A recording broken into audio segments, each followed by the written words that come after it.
Hi, I'm Morris Barnett. I'm one of the managers for the Deadbeat Dads Association. I'm here tonight with Roy Jenkins from Get the Snout at the Tough Party. That's the one.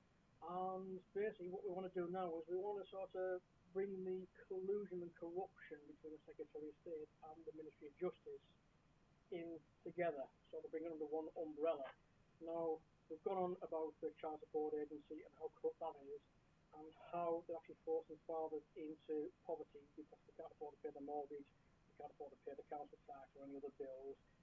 This is all for the so-called reduce the child poverty by 2010.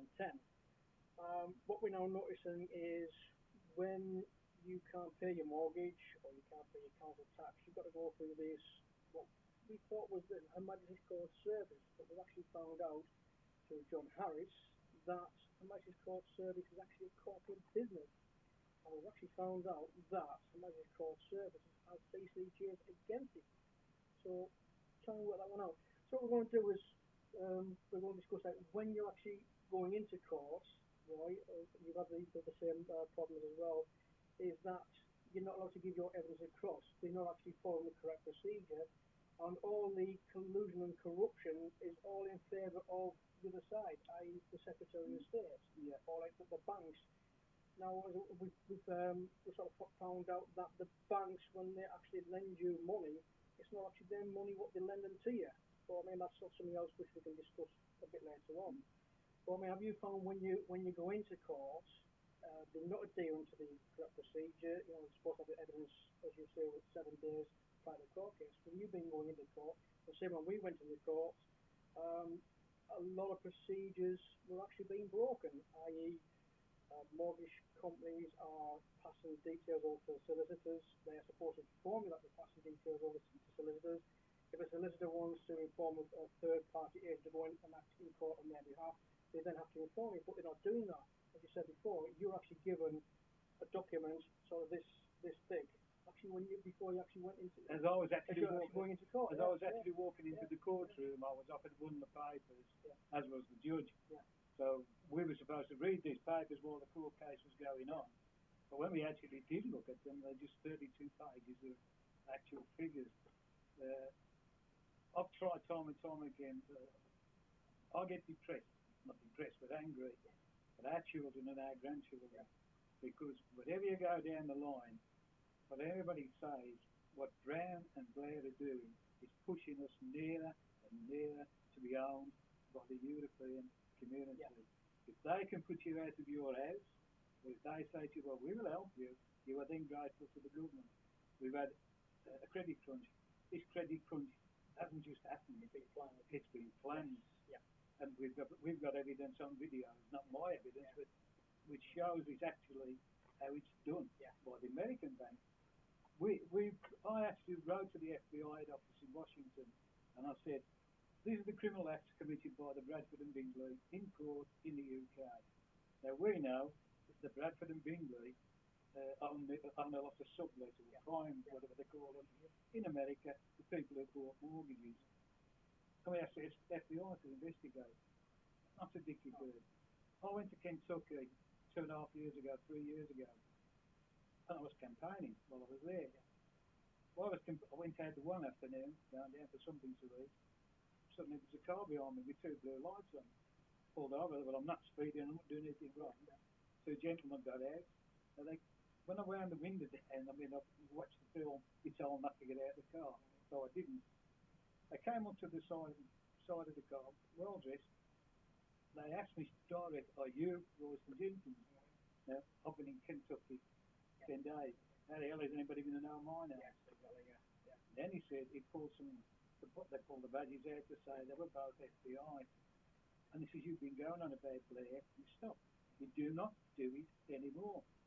I said, look, everything I'm saying in America is the truth. I haven't mentioned Bush. Whatever I think about Bush, I haven't mentioned it. We're talking about the corruption within the UK, not within the States. And all I said was, we don't give a shit. You say anything else, you'll be in trouble. So they're trying to gag you, sort of thing. Well, they did gag me because obviously I ain't going in a jail in somewhere where, I mean, I don't mind there. But I've asked the question time and time and time again. I've been to chief constables, I've been to MPs, everywhere. What I say is wrong, I'm here arrest me. Not once have they taken me off. But for the court to turn around and say that impartial is a total and utter joke. We see time after time people losing cases, and they come out and like I was always told that. Fortunately, I had some people, so I'm telling you now, Judge Ruby, a microphone and tape was fitted in the briefcase.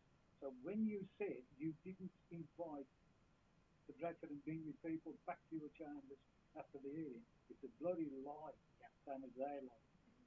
That was back to you.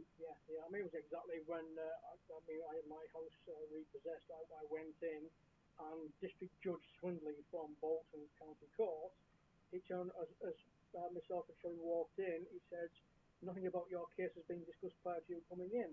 However, he knew everything about that case when we actually sat down and spoke. And the agent acting for my mortgage broker, which was GMAC at the time, actually never spoke a word, never provided any evidence whatsoever, and that judge granted that repossession order. So I brought in the unlawful common purpose training about this judge, and that judge went silent. His face dropped because he knew what I was on about. And the thing was, I've been trying to push and push and push and find out why that judge has actually perverted the course of justice, right? And I keep coming across closed doors. Right? I say it is corrupt. But however, what we've actually found out now is the courts don't own us, right? We were born into this country as free people, right? So who are there to order us out of our homes? Right? They're not entitled to do that. So, like I say, the courts are actually a corporate business. And by you entering into that court, you're actually entering into a contract with that corporate business. So really, you shouldn't really be going into court because that court has no jurisdiction over you. So, if I could just say, don't bother with the FSA, don't bother with the Parliamentary Ombudsman, don't bother with the Bar Council, don't bother with the IPCC, because not one of them are independent. They are totally at them utterly run by Blyer and Brown. And that's shown in documentation that Tony Wright MP told me that the number 10 Downing Street was like the black hole of Calcutta, that documents disappeared. I sent to Tony Blair in 1997 a bundle of documents showing corruption within the courts, with solicitors, with the police, and Tony Blair wrote back to say they'd been sent to the appropriate offices.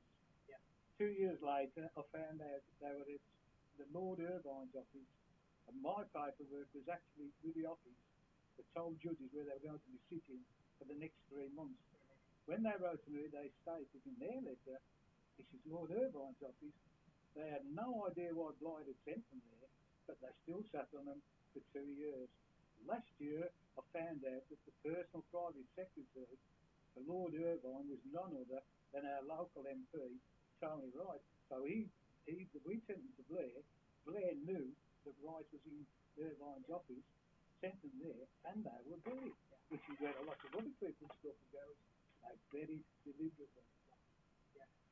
Right, I think we need to now sort of wind it down a bit, but anybody who wants any information, check out the Deputy Dads Association, get the snout of the Top Party, DWP Corruption, and also tpuc.org, and you'll find all the evidence and information there. So, wish you good night.